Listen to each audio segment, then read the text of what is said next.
توجہ دیکھیں، میں مسلسل سفر میں رہتا ہوں دن رات اور بیمار بھی ہوں، لیکن اس کے باوجود میں نے اپنے چہرے سے کبھی بھی محسوس نہیں ہونے دیا کہ میں شدید بیمار ہوں، اور جیل نیچے میرے لیے بیٹھنا 10 منٹ بھی مشکل ہے۔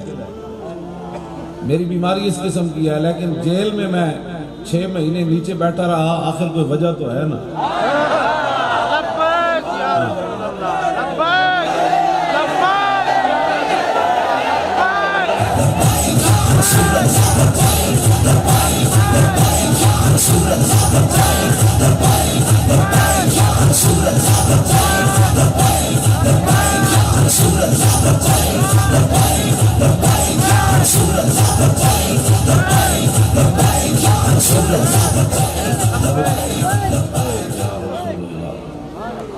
اس واسطے بسم اللہ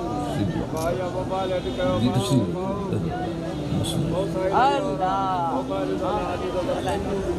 جب میں تنگ ہوتا تھا نا جیل میں تو میں اپنے آپ کو کہتا تھا بھائی کس منہ سے کہتا ہے اپنے آپ کو عشق باز، اے روسیہ تم سے تو اتنا بھی نہ ہو سکا۔ میں اپنے آپ کو کہتا تھا بھئی یا تو باتیں بڑی نہیں کرنی تھیں جو کی ہیں، تو اب جلو جلو کس منہ سے بندہ دعوے کرے بڑے بڑے غلامی رسول میں موت بھی قبول ہے، اور جب ایک پرچے کی باری آئے تو بندہ کہے نہیں میرا لبیک سے تعلق نہیں ہے۔ پھر یہ کیا بات ہوئی؟ پھر یا تو بڑے در اقبال کہتا در غلامی عشق و مذہب را فراق آنگبین زندگانی بد مزاج۔ اقبال کہتا ہے جب قوم غیروں کی غلام ہو جائے نا پھر ان کا عشق اور مذہب جدا جدا ہوتا ہے، پھر وہ نماز دوڑ کر پڑھتے ہیں، جب حضور کی عزت کی بات آئے تو کہتے ہیں ہمارے پاس ٹائم نہیں ہے۔ جب عشق اور مذہب اکٹھے ہو نا تو پھر سیدنا صدیق اکبر اپنا بنایا ہوا قانون بھی توڑ دیتے ہیں۔ جب آپ خلیفہ بنے تو آپ نے فرمایا بدری صحابی اب کسی جنگ میں نہیں جائیں گے، یہ حضور کے تبرکات ہیں۔ لیکن جب مسئلہ ختم نبوت پیدا ہو گیا اور جنگ یمامہ میں مسلمہ آ گیا تو صدیق اکبر نے اپنا بنایا ہوا قانون توڑ دیا، فرمایا بدری ہو یا غیر بدری ہو اور بوڑھا ہو یا جوان ہو، حضور کی ختم نبوت کی حفاظت کے لیے یمامہ پہنچے۔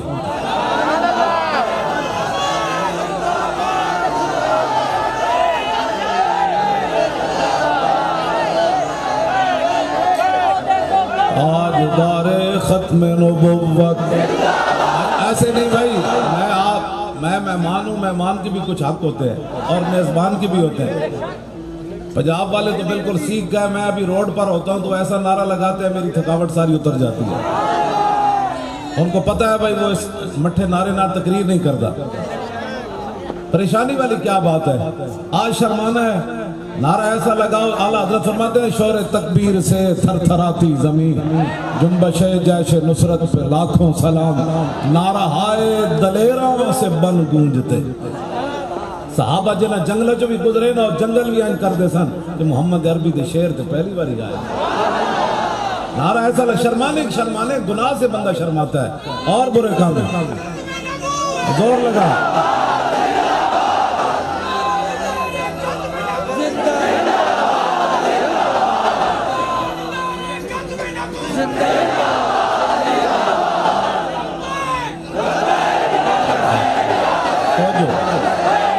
تاجدار ختم نبوت زندہ باد، شیرو کیا کرتے زور لگاؤ، تانوں نہیں پتا تو نعرے دیا گونج کتنے تک جاندی، زور لگاؤ تاجدار ختم نبوت۔ ابھی تھوڑا سا اور زور تاکہ یہ ٹرمپ سے آگے جہاں جہاں منکرین ختم نبوت کو لوگوں نے پناہ دی ہوئی ہے ان کو پتہ چلے صدیوں بعد بھی حضور کے غلام حضور کی ختم نبوت کی حفاظت کے لیے حاضر ہے۔ تاجدار ختم نبوت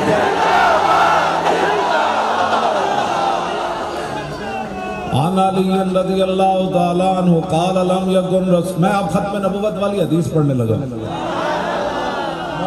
مولا علی راوی ہیں اور کیا فرماتے ہیں؟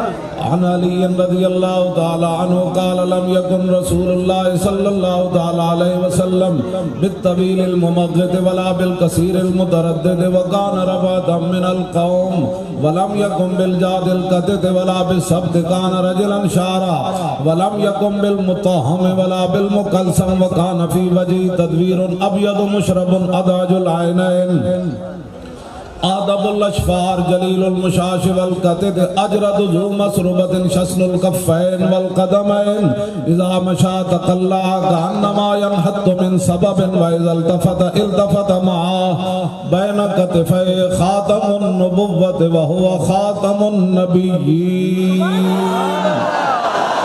اجود الناس صدرا واصدق الناس لهجة وألينهم عريقة وأكرمهم عشيرا من رأى بداهة هابه ومن خالته معرفة أحبا يقول نائت لم أر قبله ولا بعده مثلا. یہ نبی علیہ السلام کے دونوں کاندھوں کے درمیان مور نبوت تھی. مولا علی فرماتے ہیں اس لیے کہ حضور آخری نبی ہے. بس اتنی بات ہے. یہ ہوتے تو گل سننی کوئی نہیں. ہاں اس پر کوئی بات ہی نہیں ہے. حضور آ گئے, بات ختم ہو گئی. نبوت بھی ختم, رسالت بھی ختم, وحی بھی ختم, کتابوں کا نزول بھی ختم. ہر عظمت اور شان اللہ نے اپنے حبیب کو عطا فرما دی. بس بات ختم ہو گئی. اب کیا بات ہے؟ سورج نصف النہار پر آ گیا. اب بجھی ہوئی موم بتی کوئی لے کر آئے کہ بھئی یہ بھی روشنی دیتی ہے, تو اس کے منہ پر ماری جائے گی. موم بتی کی کیا حیثیت ہے جب سورج نصف النہار پر چڑھا ہوا ہے؟ یہ کیا بات ہے؟ مسلمان یہ کام سن سکتا ہے کسی کی بات؟ نہیں سن سکتا. تاجدار ختم نبوت او زندہ باد این کر کے نعرہ لانا. یہ دیکھو ڈرنے والی بات ہے. آخر کیا ہے؟ موت ہے. اس سے بڑھ کر کیا ہو سکتا ہے؟ اسی زندہ رہیے تاوی سبحان اللہ, مر جائیے تاوی سبحان اللہ.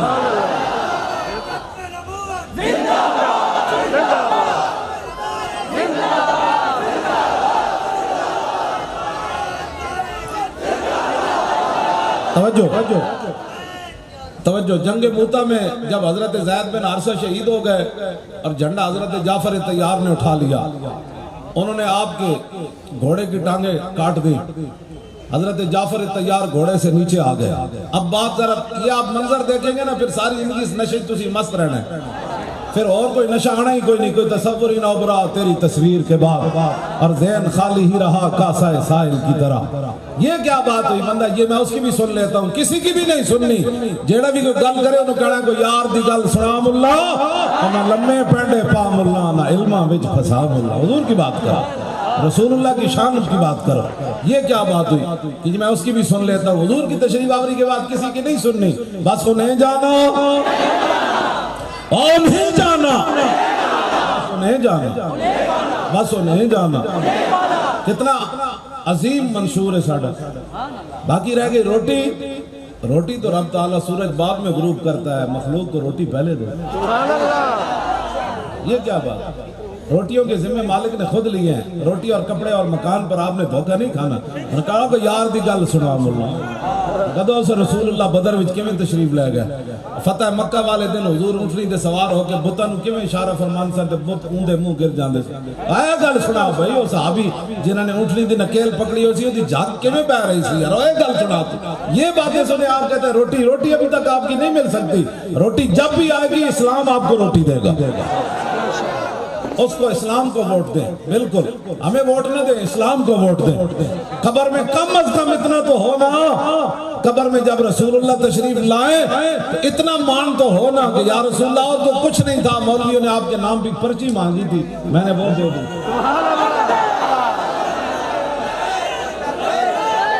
توجہ. کبھی بھی یہ کان بند کر لینے ہیں. کان بالکل اس کانوں کو بند کرنا ہے. جب حضور کی شان کی بات ہے پھر کان کھل جائے. حضرت جعفر طیار جب نیچے آئے نا, کیسی اسلام ایک اپنی, میں تو اڈی سندھی دے بارے کوئی کیا, میں ویسے انہاں چیزوں دا قائل کوئی نہیں. حضور آ گئے, سلمان بن اسلام بن اسلام بن اسلام بن اسلام. ان تازہ خداؤں میں بڑا سب سے وطن ہے, اقبال کہتا. ہاں, ان تازہ خداؤں میں بڑا سب سے وطن ہے, جو اس کا پیراہن ہے وہ مذہب کا کفن ہے. اور بازو تیرا توحید کی قوت سے قوی ہے، اور اسلام تیرا دیس ہے، اور تو مصطفی بھی ہے۔ میں ان باتوں کا قائل ہوں۔ حضرت سلمان فارسی فارس تو آئے نا، آپ سے جب کوئی پوچھتا تھا جی تھوڑے پیو دا کی نہ ہے، دادے دا، کہ آپ فرماتے سن سلمان بن اسلام بن اسلام بن اسلام بن اسلام، میرا پیو بھی اسلام تو میرا دادا بھی اسلام، اے سندھ ویسے بھی باب الاسلام ہے۔ سندھ والے دا پورے برے صغیر ہوتے احسان ہے، لیکن ایک گل یاد رکھنا، مسلمان طارق بن زیاد دی قیادت اندلس سے گئے تھے، تاوی ایک عورت دی خاطر گئے، اور سندھ آئے تاوی ایک عورت دی عزت دی خاطر آئے۔ اے گل بڑی عجیب ہے۔ ہاں، اس واسطے مسلمان جدو بھی کسی عورت وال اینج کسے کیتا، مسلمان تلواراں لے کے آگئے، بھئی کیڑا گھنڈا ہے بھائی؟ آج پھر پوری امت برباد ہو گئی۔ عورتیں بازاروں میں کھڑی ہو کر کہتی ہیں ہمارا جسم ہماری مرضی، نانا جب کلمہ پڑھ لیا تیری مرضی ختم ہو گئی، اب مرضی اللہ رسول کی تھی۔ اس گند کو باہر نکالنا ہے اور محمد عربی کا دین تخت پر بٹھانا ہے۔ ہاں جی، آپ لوگوں نے لانا ہے۔ یہ پیر حضرات، یہ سید، یہ سارے حضور کے غلام، حافظ قاری، میں کتا پاک رسول، اسی مسجدوں دے جھاڑو مڑ کے دے رہے، قسم بخدا کدی روٹی کے لیے ہم نے یہ نعرے لگا رہے ہیں، نا روٹی تو وہ اتنی دیتے ہیں، اب تو نہ روک ہے غنی کی عادت سگ بگڑ گئی، پہلے ہی میرے کریم لقمہ تر کھلائے کیوں؟ اب تو ہمیں وہ پہلے ہی مالکوں نے اتنی اعلیٰ روٹی دی ہے۔ اعلیٰ حضرت کہتے ہیں یا رسول اللہ اب پراٹھے کے بغیر کتا روٹی نہیں کھاتا، اب پہلے آپ نے کتے کی عادت بگاڑ دی، اب پراٹھا کھلانا پڑے گا۔ ہماری تو عادت پہلے بھی خراب ہے، مالکوں نے اتنا کچھ دیا ہے، روٹی کے لیے ہم نہیں نکلے، نا فیض آباد ہم روٹی کے لیے بیٹھے رہے، نا ہم رسول اللہ کی ختم نبوت کی حفاظت کے لیے بیٹھے رہے۔ روٹی کے لیے تو ایک آنسو گیس بھی کوئی نہیں کھا سکتا۔ ہم نے 12,000 شیل اور گولیاں وہاں کھائیں، 8 شہیدوں کی لاشیں کاندھوں پر اٹھائیں، اور پھر بھی یہ کہتے رہے کہ انہیں جانا انہیں مانا۔ دیکھو کون آیا۔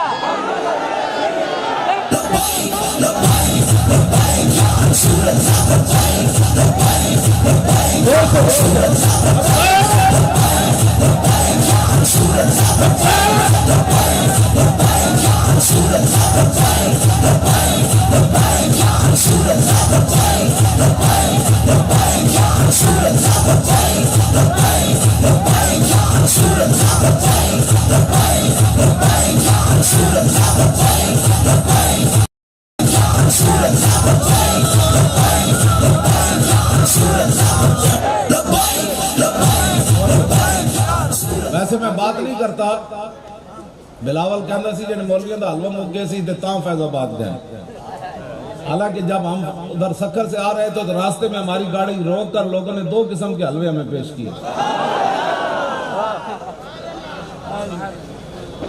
سکھر سے بندہ لاڑکانہ آئے تو حلوے تو راستے میں بھی مل جاتے ہیں۔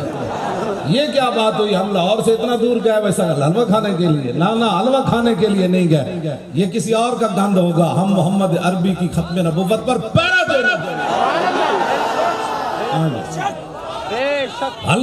حلوے کے لیے 12,000 شیل کوئی نہیں کھاتا، حلوے کے لیے سیدھی گولیاں کوئی نہیں برداشت کرتا۔ میری تو ویل چیئر کے نیچے سے گولیاں نکلی تھی، مرنا میرا لکھا نہیں تھا وہاں۔ ہاں جی بالکل، میں نے ایک لمحے کے لیے بھی توقف نہیں کیا نعرے لگانے میں وہاں۔ ہاں جی 12,000 شیل تو وہ جو ہمارے لڑکوں نے اکٹھے کیے، جو مسجد بھری پڑی تھی، روڈ بھرے پڑے تھے، وہ تو علیحدہ تھے، لیکن اس کے باوجود صدیوں کے بعد بھی حضرت بلال حبشی کی قبر پر لکھا تھا نا، ارا برا کنک کرا کرائی کری منت درا۔ ادھا ترجمہ حضرت حسان انج کی تھا، اذا المکارم فی آفاقنا اذا ذکرت وفینا بک یضرب المثل۔ حضور قیامت تک جدوں بڑیاں بڑیاں گلاں ہون گیاں نا، کسی نو پیش نہیں کیتا جائے گا، تہاڈی برکت نہ تہاڈے غلاماں نو۔ قیامت تک جب ہوگا 12,000 شیل کھا کے وہ کنٹینر 1 انچ بھی آگے پیچھے نہیں ہوا، یہ کیا بات تھی؟ وہ کس وجہ سے کھڑے رہے؟ میں کہا اقبال کس بات کہنا، دل سے عشقیوں توانا می شود خاک حمدوش سریا می شود۔ اقبال کہتا ہے جب بھی انسان دلیر ہوتا ہے تو عشق رسول سے دلیر، اور کسی چیز سے۔ روٹی کے لیے کوئی نہیں بیٹھتا۔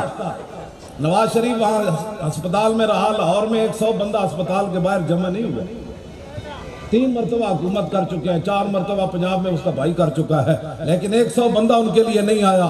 جب بھی حضرت بلال نے کہا حضور کو جان دینے کی باری آئے گی نا، اور ایسے کر کے لوگ گولیاں کھائیں گے اور ایسے کر کے آنسو گیس کھائیں گے، اور پھر لبیک کا نعرہ، اور تختہ دار پر بھی لبیک کا نعرہ کوئی لگائے گا تو آپ کا غلام ہی لگائے گا۔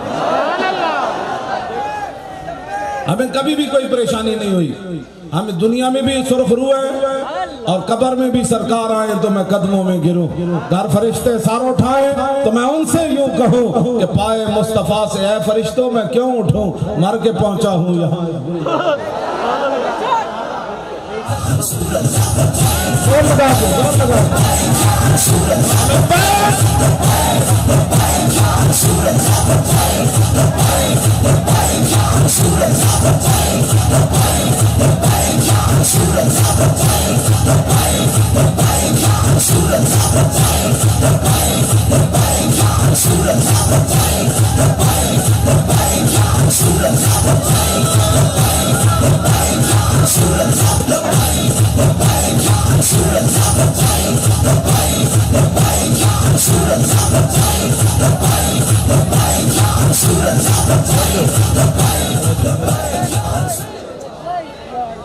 میں تو گاڑی میں بیٹھ کر یہاں آیا اور رستے میں حلوہ بھی مل گیا، چائے بھی مل گئی، یہاں بھی انہوں نے پوچھا حضرات نے، پھر بعد میں روٹی کھانی ہے، گاڑی میں چلا جانا ہے، یہ کوئی کام ہے؟ یہ کوئی کام ہے؟ نبی علیہ السلام نے فرمایا لَقَدْ خِفْتُ فِي اللَّهِ وَمَا يُخَافُ أَحَدٌ، فرمایا آدم علیہ السلام سے لے کر مجھ تک کسی نبی اور رسول کو اتنا نہیں ڈرایا گیا، حضور نے فرمایا جتنا مجھے ڈرایا گیا، اور فرمایا وَلَقَدْ أُوذِيتُ فِي اللَّهِ وَمَا يُؤْذَى أَحَدٌ، حضور نے فرمایا آدم علیہ السلام سے لے کر مجھ تک کسی نبی کو اتنی آزار اور تکلیف نہیں دی گئی جتنی حضور فرماتے ہیں مجھے دی گئی۔ اگلی والے جو الفاظ ہیں وہ تو میری زبان بھی جلتی ہے، وَلَقَدْ أَتَتْ عَلَيَّ ثَلَاثُونَ مِن بَيْنِ اللَّيْلَةٍ وَيَوْمٍ مَا لِي وَلِبِلَالٍ طَعَامٌ يَأْكُلُهُ ذُو كَبِدٍ إِلَّا شَيْءٌ يُوَارِيهِ بِهِ بِلَالٍ، حضور نے فرمایا میرے تے بلال تے 1 مہینہ ایسا گزریا ساڑھے کو کھان دی شے کوئی نہیں۔ یہ فقر اختیاری ہے، دونوں جہان جن کی وجہ سے بنے وہ ہمارے لیے ہے سارا کچھ، ورنہ یہ کیا بات ہے؟ یہ رسول اللہ کا یہ اسوہ حسنہ ہمارے لیے، 20 قسم کے کھانے کھا کر بندہ دین کا کام نہ کرے، پیٹ ہوتے پتھر تک کدی نہیں کسی، حضور نے تو 2 بدھے، ادھی ادھی کھجور حضور دیندے سن میدان خندق کی صحابن، ادھی ادھی پیٹ ہوتے پتھر بدھے، ایک صحابی نے بھی نہیں کیا حضور روٹی تو دیو، یہاں روٹی 72 سال ہو گئے ہماری روٹی نہیں پوری ہو رہی۔ دین کب آئے گا؟ دین اس وقت آئے گا جب پیٹ کی جان چھوٹے گی، اس کی کوئی ضرورت نہیں ہے، بالکل اس کی کوئی ضرورت نہیں ہے۔ جب صحابہ زندہ رہے آدھی کھجور کھا کے تو ہم آدھی روٹی کھا کر زندہ نہیں رہ سکتے۔ آپ یہ عزم کریں کہ نہیں اب روٹی کے لیے نہیں، پانی کے لیے، سڑکوں کے لیے نہیں بات ہونی، اب جب بھی بات ہونی ہے تو رسول اللہ کے دین کے لیے آپ کو یہ عزم کرنا پڑے گا۔ یہ میری تقریر سننے کے بعد سبحان اللہ اس کے بعد جا کر کام نہ کرے تو میری تقریر سننے کا کوئی فائدہ نہیں۔ دیکھیں میں اس حالت میں میرے اوپر جو کیفیت گزرتی ہے وہ مجھے پتا ہے میں کتنا بیمار ہوں، لیکن میں نے اپنے چہرے سے بھی کبھی ظاہر نہیں ہونے دیا کہ مجھے اتنی تکلیف ہے۔ اندر بھی میں وہ کمبل جو تھا وہ اتنا خطرناک تھا، گندا، اس پر میں بیٹھا رہا اور میری پوری سردیوں پچھلیوں میں میری کمر گرم نہیں ہوئی، ظاہر ہے وہ نیچے سے بھی ٹھنڈ، دیواروں سے پانی ٹپکتا تھا، جان بوجھ کر پانی چھوڑتے تھے کہ یہ توبہ کر جائے، تو میں نے کہا ایسے کیسے ہو سکتا ہے، مر ہی جاؤں جو اس در سے جاؤں، یہ کیا بات ہے؟ آپ حضرات مجھے بتائیں مرنا ہوتا تو میں واقعہ نہیں میں نے مر جانا تھا، ان کا پروگرام یہی تھا بھی اندر ہی مر جائے گا اور پھر کہیں گے کہ اٹیک ہو گیا اس کو، اس کے گردے فیل ہو گئے، لیکن اللہ کی قسم مجھے کوئی بیماری نہیں لگی۔ نواز شریف اندر رہا تو باہر علاج کرانا نس گیا، زرداری بھی چھٹیا تو بیماری دی وجہ تو، میں بیماری دی وجہ تو نہیں چھٹیا، حالانکہ میں حقیقتاً بیمار ہوں۔ میں تو محمد یہ کہنے سر میں یہ مردہ بھی نہیں، دو لقمے کھا کے 24 گھنٹے زندہ رہا. وہ جیل کی روٹی ہم دیکھتے تھے اس کو کھانا کس طرف سے ہے, وہ کھانے کے قابل بھی نہیں تھی, پھر بھی ہم زندہ رہے. اس لیے کہ اذلا فرق بین موتی و حیاتی فی مشاہدتی لامتی و معرفتی باحوال و نیات و عزائم و خواطر و ذلک عنده جلی لا خفا به. امام ابن حجر اسقلانی فرماتے ہیں اس بات میں کوئی فرق نہیں کہ حضور ظاہری دنیا میں جلوہ گر ہوں یا ظاہری دنیا سے تشریف لے جائیں, حضور اپنی امت کو دیکھ رہے ہیں. اور رسول اللہ کو اپنی امت کی نیتوں کا بھی پتہ. آپ کس نیت سے آئے بیٹھے ہیں, میں کس نیت سے آئے بیٹھا ہوں, میرے آقا کو یہ بھی پتہ ہے. اور اس وقت آپ دل میں کیا سوچ رہے ہیں, میں کیا سوچ رہا ہوں, میرے آقا کو یہ بھی پتہ ہے. سبحان اللہ. جب یہ بھی پتہ ہے تو پھر ان کو پتہ نہیں تھا یہ جیل میں کیسے بیٹھا ہے. میں یہی کہتا تھا جب آپ راضی ہیں جان عشق مصطفیٰ اور روز فضو کرے خدا, جس کو ہو درد کا مزہ وہ ناز دوا اٹھائے.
جنگ موتا میں جب حضرت جعفر طیار گھوڑے سے نیچے آ گئے نا, آپ نے تلوار ایسے پکڑی ہوئی, جب ایسے تلوار اٹھائی تو دیکھ کر فرمانے لگے جنت اتنی قریب آ گئی,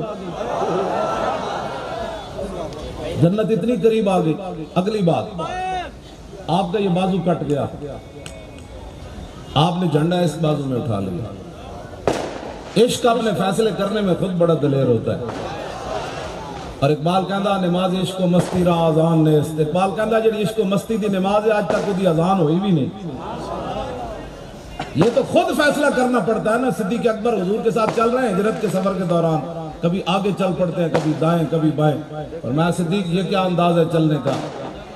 عرض کی حضور جب مجھے دل میں خیال آتا ہے نا کہ دشمن آگے سے آ جائے تو میں آگے چلا جاتا ہوں. یہ ناموس رسالت کا مسئلہ. اس میں یہ نہیں ہے کہ مولوی خادم کسی کو بلائے تو پھر آنا ہے. صدیق اکبر نے حضور سے پوچھا نہیں ہے میں نے حفاظت کیسے کرنی ہے, خود آپ کے عشق نے فیصلہ کیا کہ جب آگے سے خطرہ آتا ہے تو آگے چلے جاتے. یہ کیا بات ہوئی جی, مجھے تو دعوت ہی نہیں دی گئی. یہ دعوت والا کوئی مسئلہ تھوڑا ہے. اور غار میں شاہ ولی اللہ محدث دہلوی لکھا ایک سپ نہیں لڑیا صدیق اکبر نو, کئی سپ لڑے, لیکن لم یتحرک مخافت ان ینتبہ رسول اللہ.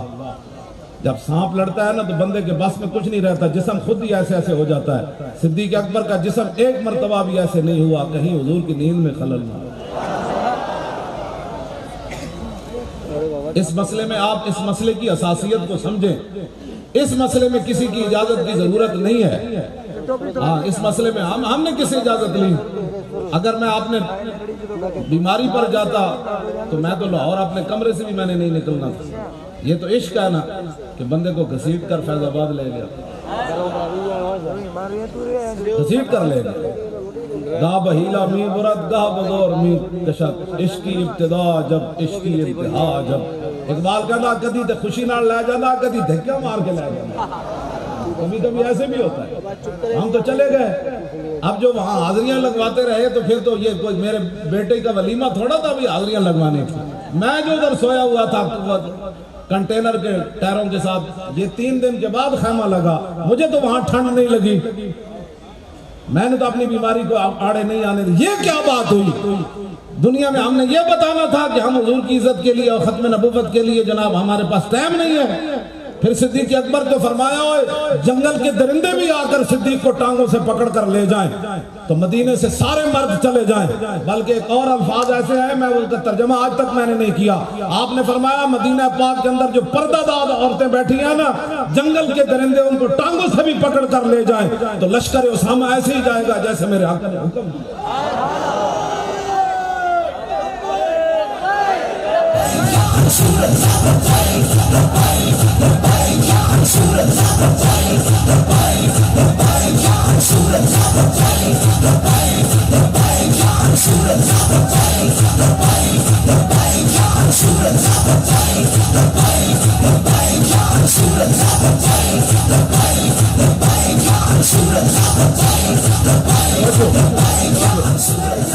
حضرت ام عمارہ نے میدان احد میں حضور کا دفاع کرتے ہوئے 80 زخم کھائے ہیں. عورت ہو کر بیٹا بھی تھا 2 بیٹے اور شوہر بھی تھا. جب پتہ چلا حضور پر حملہ ہو گیا عشق اپنے فیصلے کرنے میں خود بڑا دلیر عورت بھی آ گئی.